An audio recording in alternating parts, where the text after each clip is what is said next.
the public engagement piece is really important. It's really, really important because at the end of the day, we often get the bad policy that we ask for, right? And governments, like this is one of the interesting things in Alberta actually, is I think like in your communities, you've seen a lot of political leadership where people are sticking their neck out and I think going against the grain of what the public necessarily believes. Because the prejudice is huge against people who are homeless.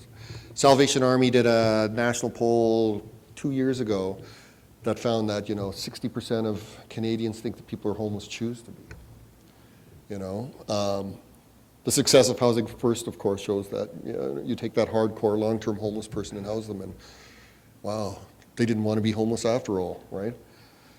We also think people are lazy, that they're criminally involved, that kind of thing. And so we're fighting against that. And changing attitudes is really difficult because there's counter forces that seek to reproduce prejudice as well.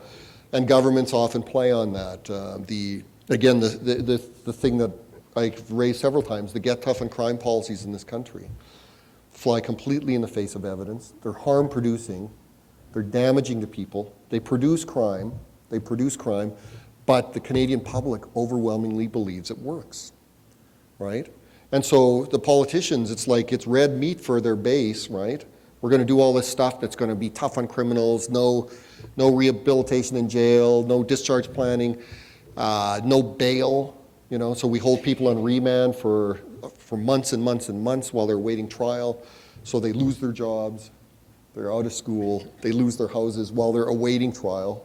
Then they're let off because they're not guilty, but now they're stuck and homeless, right? So, we get that kind of really, really bad policy, like, the recent Safe Streets and Communities Act that the government of Canada put in is like a terrible, terrible piece of policy.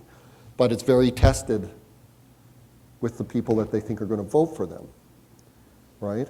And so that's tough, right? If the public isn't with you, you're fighting a tough battle. So engaging the media, and that's tough because the media isn't necessarily interested in what you're interested in, but you got to keep at it. Engage, talk to people in your community, build things in your community. I like the host homes idea because it kind of brings the solution to the community, change people's attitudes about young people who are homeless.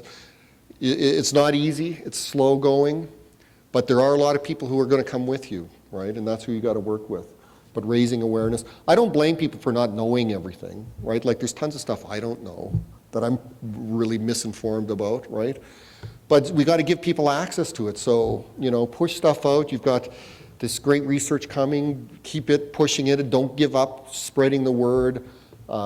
Get on social media, right? How many people here are on Facebook? Okay, so, you can put stuff on there, get things going. How many of you use Twitter? Okay. So start tweeting today, right? But do that, right? Oh, great, good.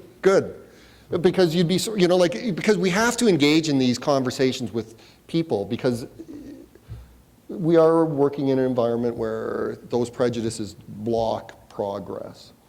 And it creates harm, right? And again, with young people, as I said at the beginning, I've worked in this long enough that it just seems so unacceptable that we let young people stay mired in homelessness for any length of time at all. We have to do it differently, and so engaging the media in whatever way we can, engaging our communities in whatever way we can is important. It's hard work. We're not trained to do it.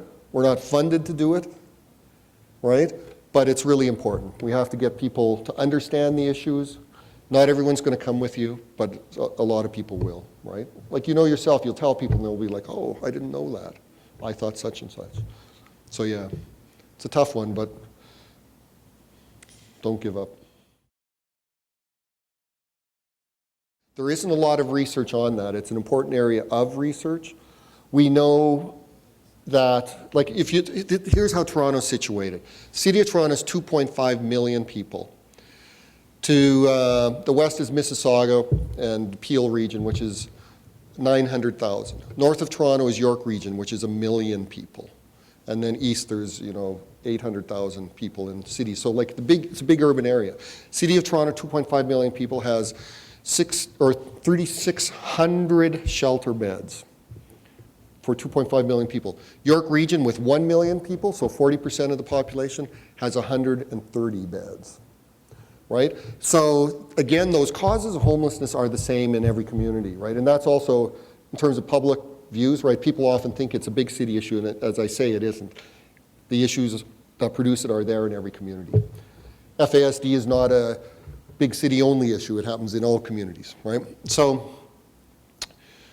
if there's an absence of services, people are going to migrate because there's, and I think in Alberta, that's one of the things, one of the challenges will be the Airdries or wherever where they don't have any services or supports necessarily. I'm picking on Airdrie, maybe they do, right? But I'm just thinking like, communities that are smaller but are near big cities have to do something because young people do migrate. We don't collect that data in terms of shelter data. That would be a good thing to actually do.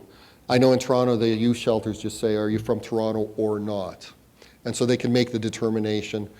My research shows that of the young people who are homeless in Toronto, about half of them come from somewhere other than Toronto, right? But I haven't done a fine-grained one to see where people originated from. But most certainly, that's happening.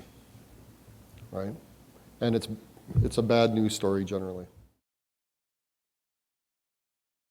I think from what I understand and read there, you're already kind of pulling in that direction, which is really good. People, there are all kinds of reasons why it doesn't happen, and so I think that's where part of the solution lies. Sometimes funding creates competition, right? And people often explain it that way, there's a call for funding, so 5 different agencies will all apply and then be angry when they don't get the funding. There's also, and this is something that's a problem in human services, which I call the culture of specialness. That agencies and organizations often see their clients as being more difficult or more challenging than those other ones. You're creaming, we're dealing with the tough ones. And people, so both of those things give a bit of a clue as to what to do. You have to start collaborating and seeing that you're all part of the solution, right? Stop thinking you're so special compared to everyone else. Stop competing for funding. There's one of the best examples of an integrated youth service model that I've seen in Canada. In fact, it would be the best one that I've seen, is in Hamilton, right? And what the Social Planning Council of Hamilton did is they set up what's called the Street Youth Planning Collaborative. So all the agencies, right, and they have shelters, day programs, transitional housing programs, started to work together, right? Common assessment and intake. Young people flow through the system. They track them, right? So when that person leaves the shelter and goes somewhere else, they know where they go. They work together. They refer. And here's a really bizarre thing that they do. When there's a call for proposals, they meet together and discuss who's going to apply, right? So rather than compete against each other, they go, well, okay, this makes more sense if you go for this, and then we'll support you. So they kind of work together in a very interesting way. And so they did that just on their own with that Social Planning Council support, right? So that takes leadership. It means that agencies have to give up something, which is often tough. It means it's a kind of a distributed leadership model, right? There has to be leadership within the agencies. The staff have to be on board, because that's often part of the challenge too, right? If the managers say we're going to collaborate and the staff still operate in that kind of restricted way, it's a problem. Then you have to reduce barriers to working collaboratively. And some of that has been done successfully here in Alberta, around freedom of information and that kind of thing. Because sometimes those legal barriers, which aren't insurmountable, but they become a reason why you can't work together, because you can't share the information on Johnny who came from your shelter to the other place. And when I worked in the sector, the agencies would come up with their own self-fulfilling, rationale for why they shouldn't share. It's like, we can't share, That would be a violation of Johnny's rights. And yet, if you ask Johnny, it'd be like, oh, please, can you share the information, because I'm tired of doing intake 18 times and telling the same story 18 times. So, it seems like you've got some momentum here around working collaboratively. Keep pushing it. See yourself as a system. And so the key, I think, though, in dealing with youth homelessness is you've got to start with the direct service providers, but then start making those links outward, right? So at what point can you engage the school system? Maybe you're already doing that, right? But there's a conversation to be had there, you know? And healthcare, I know that you have a lot of healthcare involvement and investment in this issue. They have to be there, right? So it's making those links and seeing that people are going to have to work together and learning how to do it. And you get way farther, way faster, and much better results doing that work. It's not always easy, but it's again, it's leadership, and don't let the barriers stand in the way. Because sometimes we talk ourselves into, oh, that'll never work. One of the things I see in Alberta that I really admire is that there is a fearlessness around this issue, and a lot of politicians are willing to stand up to the prejudice and the fears and the people in the community who go, oh, those are scummy people, and say, no, this is the right thing to do, and we're going to stake our reputation on it.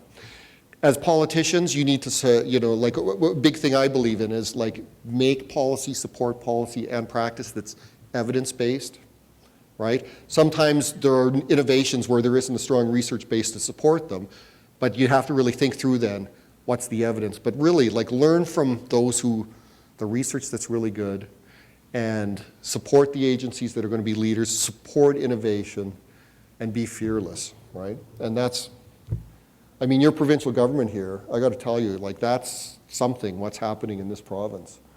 And, it's not happening in other provinces. So, and I'm not saying that to butter up your provincial government because they don't pay my bills. So.